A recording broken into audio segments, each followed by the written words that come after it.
艺人陈志强伊进前食酒赛车去互人掠着，纠测的结果是0.45。这法院是以公共危险罪来甲伊判2个月，会当改纳6万块的罚金。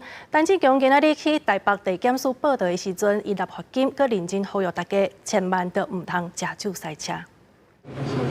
伫无啊穿便装，艺人陈志强伫父亲节即天到台北地检署执行可报道，纳一个罚金6万。不要酒驾，好，大家辛苦了，好不好？简单讲几句话就坐车离开。这回来北检是因为今年5月伊啉酒开车被抓到。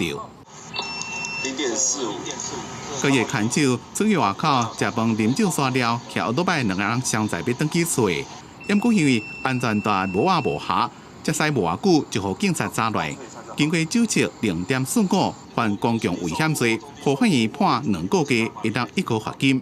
拒测还是要测，都可以。我拒测，我拒测。进前有家警察大细声，要驾驶红灯正月时阵被抓来，要求酒测，拒绝袂配合。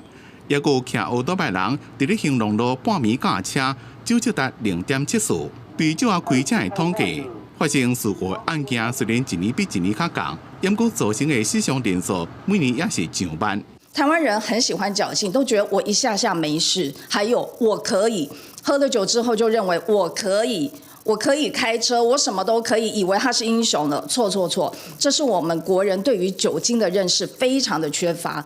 除了修法罚较重以外，长期伫咧送酒驾防治民间团体建议，继续改变个人的观念，对提供酒的业者连坐处罚，对各方面来做改善酒驾的问题。记者综合报道。